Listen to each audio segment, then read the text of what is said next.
Star Trek, the motion picture films that I own that I haven't watched yet. A massive alien presence of enormous power enters the Federation space, destroying 3 powerful Klingon cruisers and neutralizing everything in its path. As it heads towards Earth, Admiral James T. Kirk returns to the helm of the updated Enterprise and sets a course to meet the aggressor head-on. It's Paramount Films. Star Trek had ended.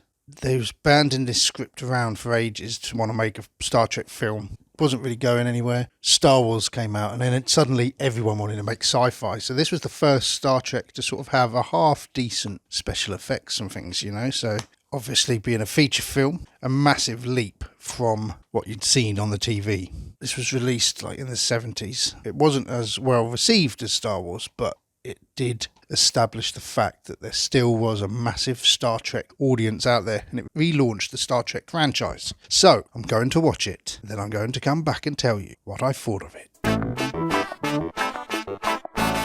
Well, it was just a really, really long episode of Star Trek. A lot of it's filmed as the old Star Trek series is, from the helm of the Starship Enterprise, with William Shatner at the helm. And his acting does make me laugh. Very jittery, the way he moves. All of a sudden, he's spasmodic in his movements. And it's a lot of staring into space, staring at invisible effects. There's the first bit where Voyager sends a probe, or V'Ger sends a probe into the Starship Enterprise, and there's this light force floating around the room, and they're all looking mechanically. Now look a bit more to the left. All at once, they look a bit more to the left rather than following something around. Anyway, James T. Kirk, after several years, is reintroduced to the Starship Enterprise, the updated Starship Enterprise. There's a big scene where they're flying this little spaceship up to the Starship Enterprise, and the spaceship's flying past it. And that's one of the most impressive effects in the film, I think, where they're flying that through. It does give a sense of size, but some of the technologies they used to film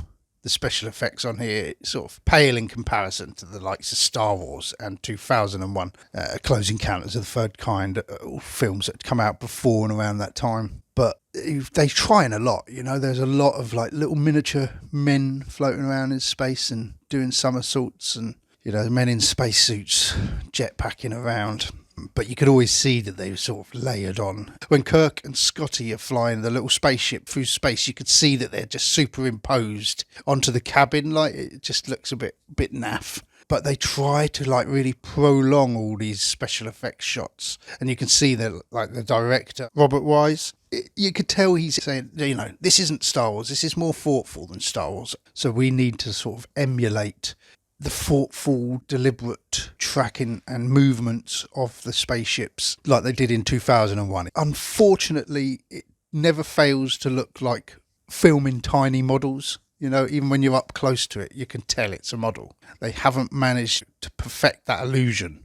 But that being said, it serves its purpose. Also, you can see that they've got the TV makeup on. Every time you're close up to them, they're like pallets and pallets of makeup and foundation on their faces. And there's some bits where Kirk and Spock especially look like they're almost wearing mascara and things. It's pretty awful. So Kirk, he's back on the Starship Enterprise, and he sort of puts Decker, who was supposed to be the captain, set off on the wrong foot, because Kirk comes back to the ship and Decker was sort of sure that he was going to be the captain, so he's downgraded. But obviously Decker's been there while the ship's being built for the last years, and they sort of have this bit of a rivalry going, and every now and again the camera will pan or be close up on Decker's face as he's looking really sort of serious.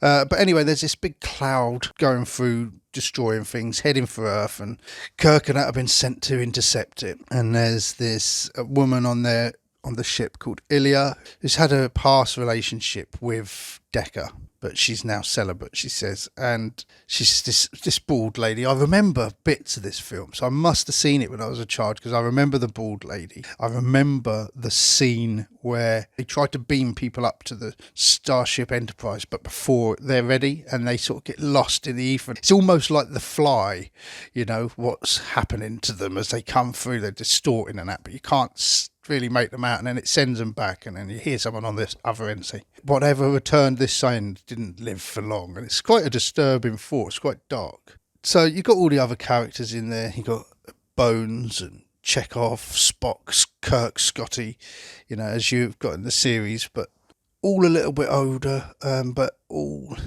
you could tell, excited to be back and to be playing these characters, and in a film version as well. But it is just a long episode. I watched it in about 3 installments. I was getting a bit restless and I had to keep turning it off and then coming back, so I never really got right into it. The musical score, Jerry Goldsmith does the music score, and it's very Close Encounters of the Third Kind influenced. He's almost borrowed bar for bar some of the music from Close Encounters of the Third Kind, especially during the scene where V'Ger and Decker are they have their big elaborate ending, which you'll find out, because V'Ger takes the form of Elia, the bald woman, and obviously Decker's got a thing for her, and there's sort of this connection between the two of them.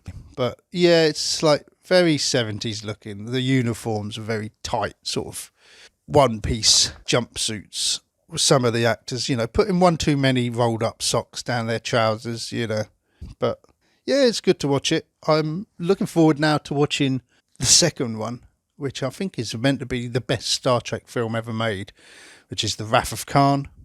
So, that was it. Star Trek, the motion picture. Done.